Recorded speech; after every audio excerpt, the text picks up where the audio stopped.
नमस्कार, आप देख रहे हैं टीवी टाइम्स भारतवर्ष और मैं आपके साथ अलीशा सफदर। भोगनीपुर हाईवे पर बुजुर्ग मां को कंधे पर सवार कर पैदल 10 किलोमीटर जा रहे युवक को भले ही हजारों लोगों ने अपनी आंख से देखा हो, लेकिन किसी शख्स की आंख नहीं पिघली। सड़क पर बूढ़ी मां के कंधों का बोझ देख एक युवा पत्रकार ने मानवता का फर्ज निभाया। शुक्रवार को भोगनीपुर स्टेट हाईवे पर एक युवक अपने कंधे पर बूढ़ी बुजुर्ग महिला को लेकर जा रहा था। अचानक ही राजपुर निवासी युवा पत्रकार मोहम्मद तस्लीम की नजर मां बेटे पर पहुंची। पत्रकार ने मानवता का फर्ज निभाते हुए बुजुर्ग मां को गले लगाकर उसे मंजिल तक पहुंचाने का काम किया है।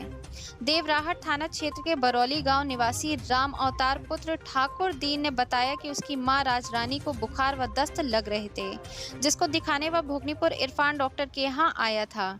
डॉक्टर ने रात में रुकने के लिए 1000 रुपए चार्ज बताया। रुपए न होने के चलते वह अपनी बूढ़ी मां को कंधे में लेकर घर जा रहा था। तभी भोगनीपुर स्टेट हाईवे पर युवा पत्रकार मोहम्मद तस्लीम की नजर पड़ी तो बताया कि वह भोगनीपुर से अपने घर बरौली जा रहा है। शाम 7 बजे भोगनीपुर चौराहे पर बरौली के लिए कोई साधन न होने के चलते पत्रकार ने बूढ़ी मां के घर तक पहुंचाया।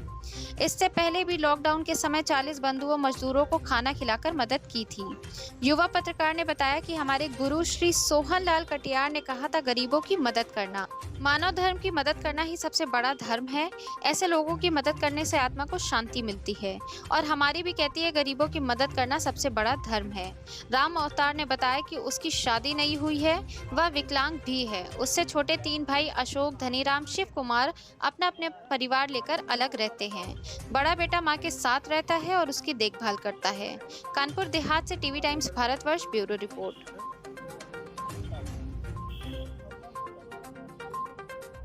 क्या नाम है दादा आपका? राम अवतार। कहाँ रहते हैं? ग्राम बरौली।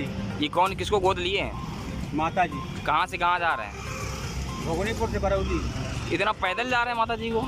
क्या करें, कुछ पैसे नहीं है क्या? साधन पैसे होते जरूर खाएगा। तो ये कहाँ ले गए थे इनको?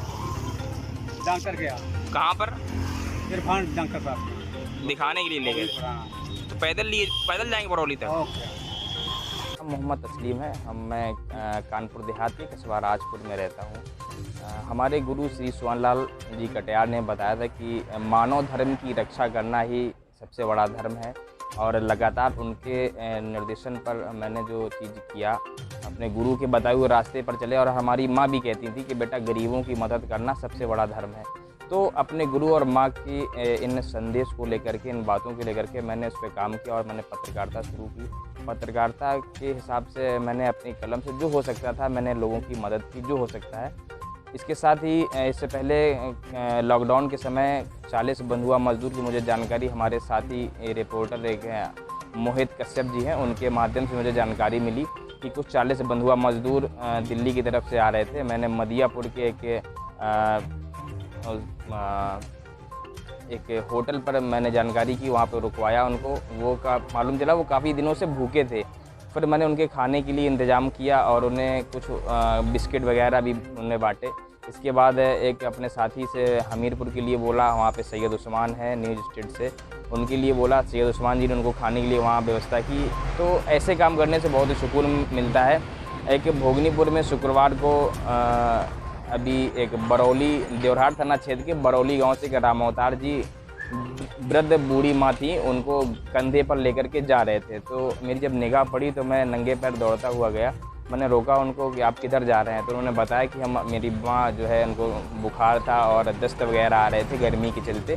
तो भोगनीपुर में डॉक्टर इरफान के यहाँ दिखाने आए थे। उन्होंने रात में रुकने के लिए बोला तो उसका 1000 रुपये चार्ज बताया था। उनके पास पैसे ना होने की वजह से वो अपनी माँ को कंधे पे लेकर घर वापस जा रहे थे। मैंने जैसे मुझे देखा तो मैंने कहा क्यों ना इनकी मदद की जाए। मैंने तुरंत बिना देर किए अपने गाड़ी पे बैठाला, मोटरसाइकिल पर बैठाला, भोगनीपुर चौराहा, जहाँ से मालूम चला कि शाम 7 बजे से यहाँ पे बरौली जाने के लिए कोई गाड़ी नहीं मिल रही थी उनके लिए और वो पैदल घर जाने के लिए तैयार थे। तो मैंने अपनी गाड़ी से अपने बाइक पर बैठाल करके वो बूढ़ी माँ को अपने गले से लगाया और सर उनके आराम होता, उनके बड़े बेटे थे, उनको लेकर घर पहुँचे। जानकारी मुझे जब मालूम चला कि उनके 3 बेटे और हैं जिनकी शादी हो चुकी है, राम अवतार की हालांकि शादी नहीं हुई है, वो अपनी माँ की सेवा अलग करते हैं। बड़ा घर, उनका छोटा सा घर बना हुआ था, ना तो अंधेला पड़ा हुआ था, कुछ उनकी व्यवस्था नहीं थी। उन्होंने बताया कि ना तो मेरे पास लाल कार्ड है, हालांकि उन्होंने ये भी बताया था कि हम 40% विकलांग भी हैं और उन्हें पेंशन भी नहीं मिलती, उनकी माँ को नहीं मिलती है। किस तरीके से वह भरण पोषण करते हैं, ये बड़ा एक वो था। तो मुझे अपनी